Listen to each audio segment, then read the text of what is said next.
The madness of King Namor has brought both the surface world and Atlantis to the brink of absolute destruction. What'll happen next? Well, let's hop into the pages of Invaders issue 9 and find out. Alrighty then, so as we join the comic, Namor and his forces are digging into the Marianas Trench, or some other trench. Admittedly, I don't know much about the ocean. What I know for certain, though, is that it's not the trench from Aquaman, so of that you can rest assured. Makan, Namor's hallucination-turned-advisor, who claims that this will be the final stage in their plan of creating the Omega Ocean and finally conquering the surface. However, Namor doesn't like how full of himself Makan has become, giving orders behind his back, and he feels that Atlantis' real course of action should be punishing ROXXON, the evil oil company who's gotten even more evil recently once they started paying the people that Namor transformed into Atlanteans to help them with their drilling operation. I mean, that's basically just spitting in his face, which is hard to do because he's underwater. And speaking of spitting, and this might very well be the greatest, most clever segue I've ever done in my entire career, we get another flashback to World War II and are reintroduced to Spitfire, Brit super speedster and yet another one of Steve Rogers' old war buddies who gets called in to deal with Namor. Jacqueline didn't exactly care much for the King of Atlantis back in the day, and those feelings haven't changed much in the future. There's a fun bit here where the invaders all mention the fact that none of them are nearly as old as they should be given the fact that they fought in World War II. What's Jacqueline's reasoning? Oh, you know, vampire stuff. No, really, she got bitten by bear and blood, so she's a super fast British vampire. Spitfire, using her MI-13 credentials, is able to track down Namor to his next site of attack, an oil rig belonging to ROXXON, and this is where things start to get really interesting. You see, Makan, speaking through Namor, had ordered the Defenders of the Deep and all of the Atlantean soldiers to slaughter the rig workers, but Namor didn't want to do that. He knows these guys are just doing a job. Furthermore, he has the Serpent Crown now, which means he could literally psychically command these dudes to stand down and there wouldn't need to be a fight, but Makan chose to make it a fight anyway. That means when Captain America and the rest of the invaders show up to stop Namor, he looks super guilty, but also he has to now defend himself because of what Makan did. No one is angrier with Namor right now than the Human Torch Jim Hammond. After all, Namor had decapitated him in a previous issue, and now he's ready for a little bit of payback. As Jim puts it, it's really hard to kill an invader. And kill is exactly what the Human Torch wants to do to Namor right now, but in the back of his head, he knows that Namor's a victim here too. The madness that Charles Xavier put inside his head is causing him to lash out. And lash out Namor most certainly does, taking Toro, Jim's old sidekick, hostage, hurting him, and then throwing him in the water for the heroes to have to chase after. This conflict does indeed start affecting Namor, who begins to wonder, what the hell am I even doing anymore? This isn't me, at least I don't think it is. Oh, but the real bombs haven't even been dropped yet. You see, when Namor makes it back to safety, he finds Roman, the kid that he helped raise on the surface world, is already waiting for him. Again, Makan, speaking through Namor, had told him to meet him here after the ROXXON raid. Now, why exactly would he want to do that? Well, wouldn't you just know it? Makan is growing tired of sharing a body with Namor, especially as he continues to be so willful and fight against him at every turn. Once Makan had been created to try and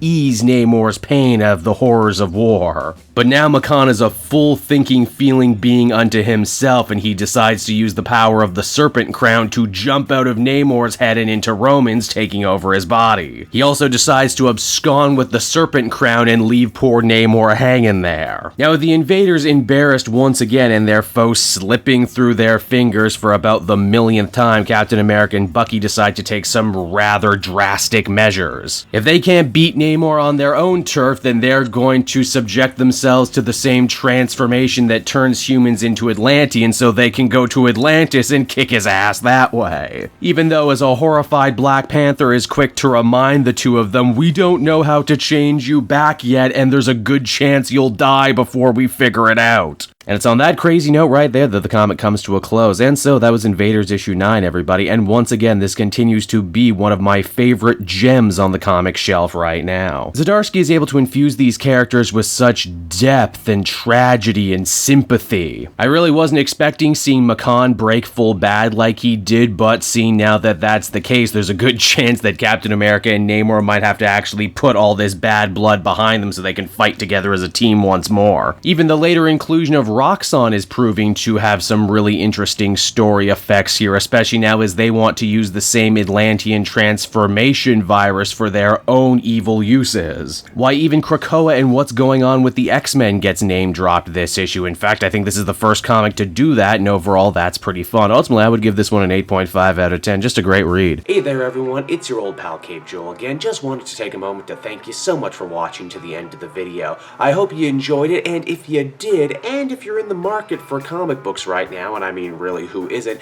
you might want to check out my book depository link down in the description. It's no joke my favorite place to buy comic book trades. You get a great price, and if you use my link, not only will you be getting yourself something nice, but you'll be helping out the channel a little bit while you do so. So, you win, I win, everybody wins, right? And until next time, everyone, this has been Cape Joel. Bye-bye.